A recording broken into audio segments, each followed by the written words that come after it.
Jacobians. We have given the two function uv और uv कैसे is a function of two independent variable x and y. अगर two independent variable का ये function है, इसका मतलब क्या होगा, u is differentiable with respect to x y. Also v is differentiable with respect to x and y because u and v इसके क्या है, फंक्शन है. इसका मतलब है u x और y से डिफरेंशिएबल होगा. इंडिपेंडेंट वेरिएबल से हम क्या करते हैं, differentiate. That means u is differentiable with respect to x y. Similarly v is differentiable with respect to x y. अब इनके करस्पॉन्डिंग एक डिटर्मिनेंट है. जैसे suppose if we write derivative of u partially with respect to x and y in row, so determinant of del u by del x, del u by del y. In second row del u by del, here del u by del, जैसे u को differentiate किया है. Similarly if we take del v by del x, del v by del y. So this determinant actually called a Jacobian. तो it is denoted by, अभी इसमें u को differentiate किया है v को किसके रिस्पेक्ट में, x and y को. तो it is called the Jacobian of u v with respect to x y and it is denoted by j. j for Jacobian, it is a Jacobian of u v with respect to x y. जिस variable से आप differentiate कर रहे हैं with respect to that variable, तो it is a Jacobian of u v with respect to x y. अब ये कब एग्जिस्ट करेगा, जब आपका यू वी क्या होना चाहिए, it is a function of independent variable x y. तो यू एंड वी अगर एक्स वाई के फंक्शन है तो that time we get this type of condition. तो ये रहता है definition of Jacobian for two variable. अब जैसे यहाँ पे u एंड v दो ही फंक्शन थे टू इंडिपेंडेंट वेरिएबल के. अब डिटर्मिनेंट जब आप फाइंड आउट करते हैं तो इसके लिए क्या होना चाहिए, u एंड v अगर आप जॉकोबियन निकाल रहे हो तो it is A nothing but A determinant. और डिटर्मिनेंट आप जो फाइंड आउट करते हो उसके लिए क्या होता है, मैट्रिक्स स्क्वायर मैट्रिक्स है तो उसी का डिटर्मिनेंट निकालते हैं. तो उसी तरह से अगर आपके पास में तीन इंडिपेंडेंट वेरिएबल होंगे तो उसको डिफ्रेंशिएट करने वाले भी तीन इंडिपेंडेंट वेरिएबल्स होंगे. तो जैसे ये वाला टू वेरिएबल्स के लिए हो गया. सिमिलरली सेकेंड क्या होगा, if u v and w are functions of three independent variable,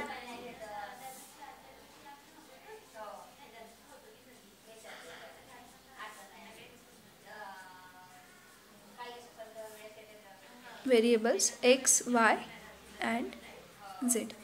Now here u v किसके फंक्शन है, x, y, z के. और जो इंडिपेंडेंट वेरिएबल रहते हैं वही क्या करते हैं, गिवन फंक्शन को डिफरेंशिएट करते हैं. मतलब u is a function of x, y, z. x, y, z are independent variable. That means u is differentiable with respect to x, y, z. वैसे ही v भी क्या है, is a function of x, y, z. ये independent variable है तो that means v is differentiable with respect to x, y, z.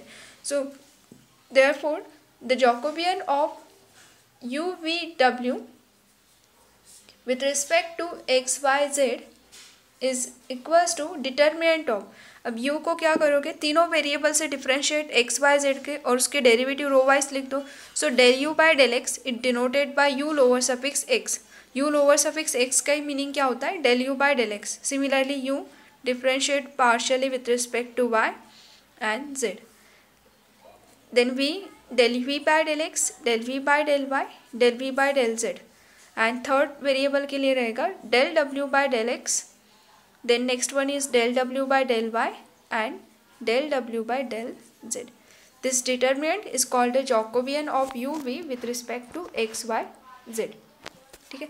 अब ये तीन वेरिएबल के रिस्पेक्ट में हो गया. अब जैसे हम रो वाइज लिख रहे हैं तो क्या कॉलम वाइज लिखेंगे तो गलत होगा, तो नहीं. यहाँ पे अगर आप डिटर्मिनेंट को सॉल्व करके देखते हो, जैसे ये वाला डिटर्मिनेंट है, डिटर्मिनेंट इफ वी सॉल्व तो it is a product of this term that is a u x into v y minus u y v x. Determinant को जस्ट सिंप्लीफाई किया है तो we get this term. Now instead of writing row wise अगर आपने column wise लिखा होता तो see here u x u y, ठीक है, derivative of u partially x y से कॉलम में लिखा है. सिमिलरली सेकेंड v का रहेगा v x v y. Now if you solve this determinant तो प्रोडक्ट ऑफ दिस क्वांटिटी तो it is nothing but del u by del x into del u by del y, ultimately this term minus of this one. ठीक है. सो इसका मतलब क्या है, ये दोनों सेम है. तो हियर अगर कोई u v this are the function, तो आप लोग रो वाइज लिखो. Otherwise if we write this term in the form of column wise, so till it is giving the same answer. So ux uy uz vx vy vz, then wx wy wz. ये जो lower suffix है, this are denoted the partial derivative of u v with respect to x y z. Okay, ना इसी के related next हमें क्या करना है, जॉकोबियन फाइंड आउट करना है. तो जॉकोबियन फाइंड आउट करना, that means we have to solve this determinant. Determinant solve करने के लिए डिटर्मिनेंट की कुछ बेसिक जो प्रॉपर्टीज़ है वो अगर आपको नोन है तो थोड़ा कैलकुलेशन के लिए ईजी जाता है. तो मैं कुछ प्रॉपर्टीज़ ऑफ डिटर्मिनेंट्स यहाँ पे लिख देती हूँ सो दैट आइडिया क्लियर हो जाएगा. जब हम सॉल्व करेंगे तो that time we have to use that property. So in the given determinant any two row or any two column are dependent. For example, suppose it is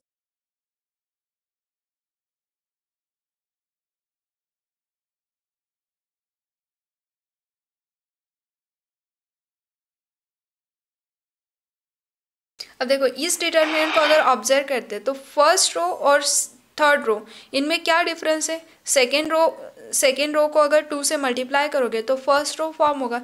तो मतलब क्या हो गया, second row and first row they are dependent. अगर इस type की कहीं पे सिचुएशन है कि एनी टू रो सभी के सभी रहे तो भी चलेगा, अगर दो ही रोज डिपेंडेंट होते हैं तो भी चलेगा. सो इफ़ एनी टू रो और टू कॉलम आर डिपेंडेंट, तो जैसे इसको अगर मैं लेबलिंग करती हूँ, it is a first row, this is our second row, this is a third row. तो हम यहाँ से क्या बोल सकते हैं कि अगर आपने सेकेंड रो को R2 को मल्टीप्लाई किया होता 2 से तो we get the R1.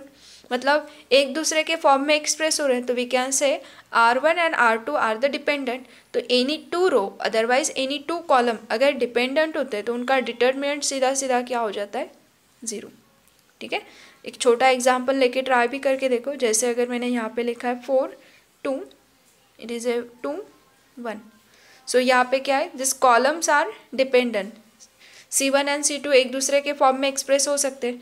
And if we solve this determinant, then it is a 4 minus 4 equals to 0. That means if any two or any two column, row or column are dependent, then their determinant value is 0. Clear? Yes. Yes, ma'am. Now, second important property is here. This is the first one.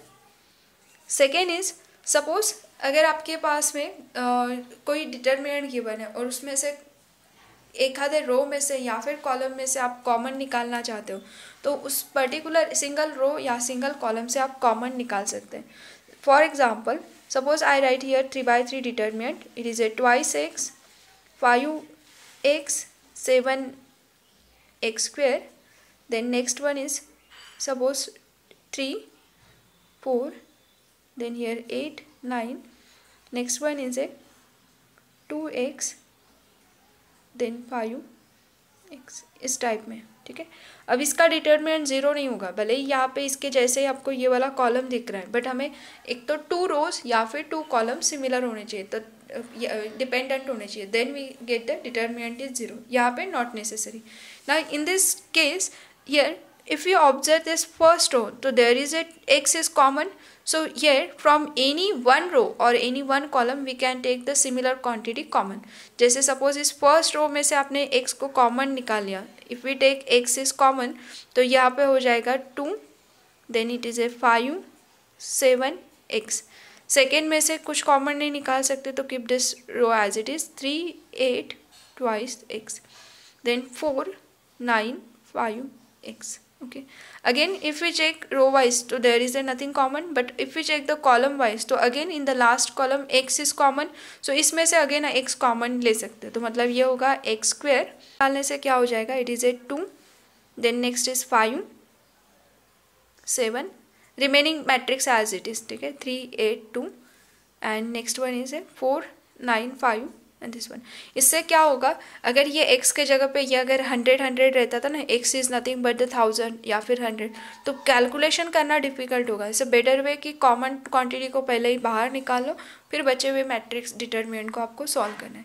सो आप any रो में से या फिर any column में से common निकाल सकते हैं। तो एक कॉलम में से एक ही निकलेगा, एक रो में से एक ही निकलेगा।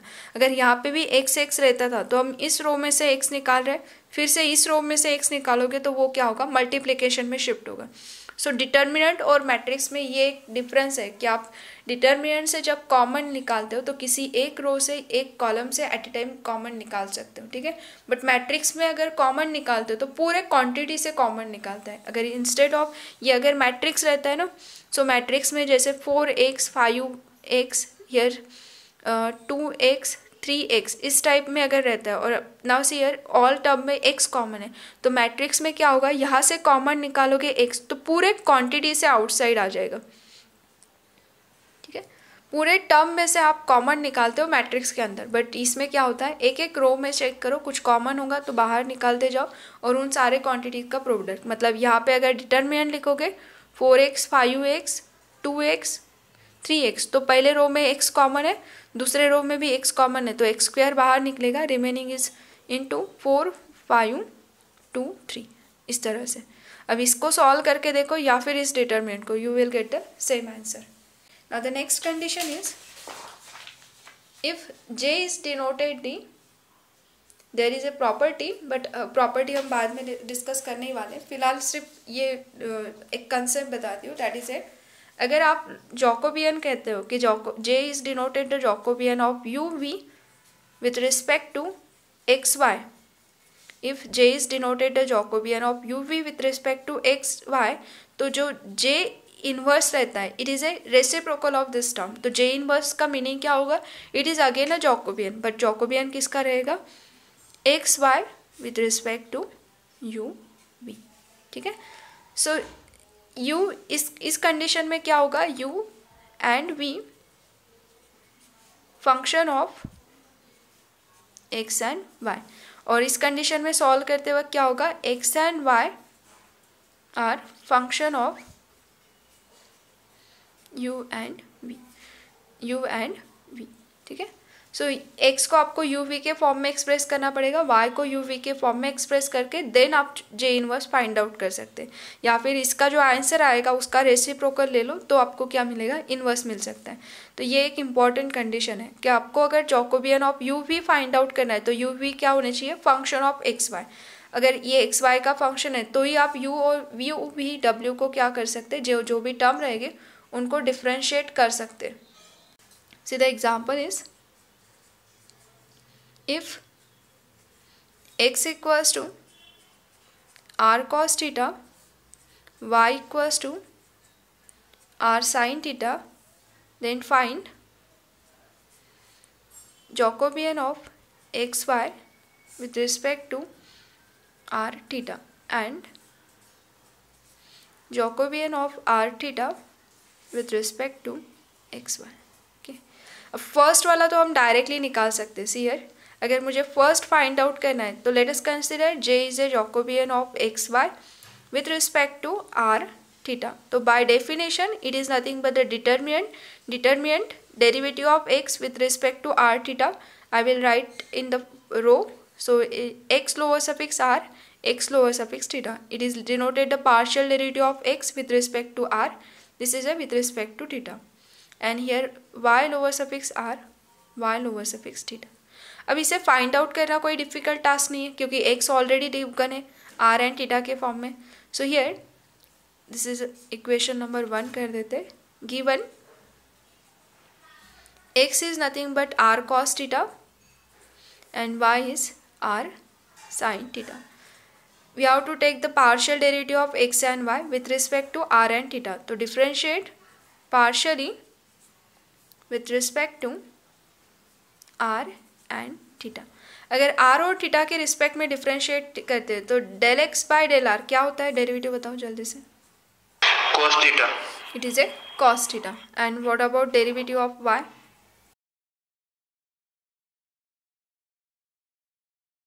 It is a sin theta. So then if we take the derivative of x with respect to theta तो r का term as it is cos का डेरिवेटिव होता है माइनस साइन थीटा और ये r मल्टीप्लिकेशन का as it is, so here r as it is minus sine theta.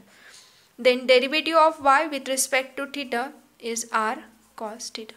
This value we have to put in this Jacobian in equation 1. So therefore Jacobian, that is a xy with respect to r theta is equals to, it is a cos theta, then sin theta, either write in the row wise, minus r sin theta, next one is a sin theta and r cos theta.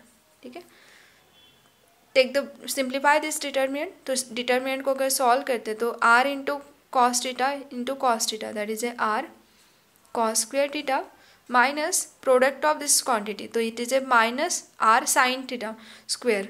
तो ये minus and this minus already, so it is a plus r sin square theta. That means r if we take common then cos square plus sin square is 1. तो ये हो गया Jacobian का answer. अब J dash जो inverse है वो find out करने के लिए देखो मैं क्या करती हूँ. तो the additional question is we have to find a Jacobian. तो ये here we write a J inverse because इसको जे नाम दिया है, तो ऑब्वियसली ये क्या होगा, J inverse, that is a Jacobian of r theta with respect to x y. And by definition it is nothing but the determinant derivative of r with respect to xy, derivative of theta with respect to xy. This determinant we have to solve for this term. इसके लिए required क्या है, r का derivative x से, r का derivative x, तो इसको x से डिफ्रेंशिएट मत कर देना क्योंकि ये कैसा है, r और थीटा के फॉर्म में, और इसके हिसाब से r एंड थीटा बोथ कैसे होंगे, differentiable with respect to x. So when we are differentiating this term partially with respect to x, तो जैसे थीटा कांस्टेंट नहीं होगा क्योंकि थीटा कैसे, it is a function of x and y. तो इसमें when we differentiate this term partially with respect to x, तो यहाँ पे हो जाएगा 1, but here we have to apply the product rule. That means it is not possible to solve directly. अब क्या करेंगे, ये जो हमारी गिवन कंडीशन है x equals to r cos theta and y equals to r sine theta, इसे solve करके we have to write x r as a function of x and y. अब ये जो r है, r एंड थीटा, इसको किसके form में लिख रहा है, in the form of x and y. So here if we square this term and add, then it is a r square equals to x square plus y square. That means r is equals to under root of x square plus y square, and if we take the y divided by x, then we get theta equals to tan inverse of y by x. It is possible to differentiate this term with respect to x and y partially. तो इस तरह से आपको convert करना पड़ेगा. अगर आप ये फाइंड आउट कर रहे हैं तो r को टोटली x और y में कन्वर्ट करो, उसमें थीटा नहीं होना चाहिए, नहीं तो थीटा भी क्या है, फंक्शन ऑफ x y, तो उसका पार्शियल डेरिवेटिव अगर x के साथ में निकालते तो ये थीटा कांस्टेंट नहीं बनेगा बिकॉज x और y का फंक्शन है theta also. So here now differentiate partially with respect to x and y. Now here partial derivative of r with respect to x is equals to 1 upon twice under root of x square plus y square. Again derivative of this term, it is a twice x. Now here 2 get cancelled, so it is a x by under root of x square plus y square. And ये जो under root का term है, that is nothing but r, so it is a x by r. Similarly if we differentiate r with respect to y, so here see x और y को interchange करोगे तो still this term is similar. और हमने last time discuss किए थे कि अगर ये इंटरचेंज करने से कोई फ़र्क नहीं पड़ता है तो इनका डेरिवेटिव भी कैसे रहता है, सेम, जस्ट x के जगह पे थ्रू आउट y लिखते जाओ, तो ये क्या होगा, y बाय r.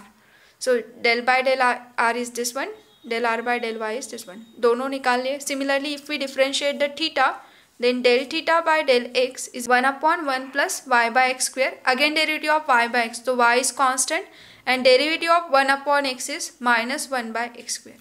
ठीक है, अब इसे अगर सिंप्लीफाई कर दोगे तो ये हो जाएगा minus y by x square divided by, cross multiply this term, तो x square plus y square divided by x square. Now here division का term get cancel, so del theta by del x is equals to minus y by x square plus y square. ठीक है, और यहाँ पे x square plus y square को हम क्या लिख सकते हैं, it is nothing but r square, क्योंकि आर मतलब क्या था, under root of this term, तो स्क्वेयरिंग करोगे तो it is a r square.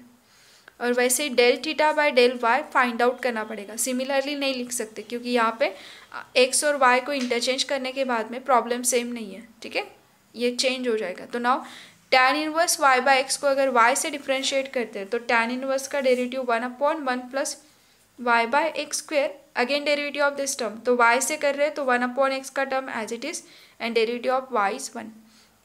Simplify this term, so here 1/x divided by cross multiply, तो x square plus y square divided by x square. Now here 1x get cancel, so it is a 1/x square plus y square. और ये जो division का एक x बचा है ना, इसको न्यूमरेटर में लिखना पड़ेगा. So this is a x/1/r². Yes, को अगर सिंप्लीफाई करते हैं तो ये जो पूरी टर्म है जे इनवर्स में मैं पुट अप करती हूँ, तो here Jacobian of r theta with respect to x y is equals to rx r theta rx ry theta x theta y.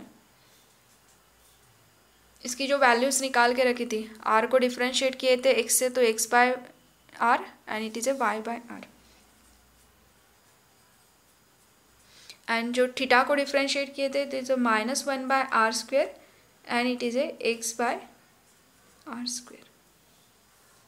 If we simplify this determinant, तो here see इसको अगर multiply करते तो it is a x square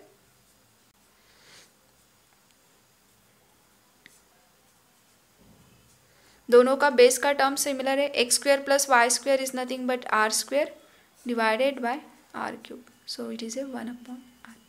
तो देखो जे inverse का answer क्या आ गया, 1/r. सो जे का आंसर था, जे इक्वल्स टू हमने फाइंड आउट करके रखा था, it is a r and J inverse का आंसर हो गया 1/r. Thank you. Like, share and subscribe.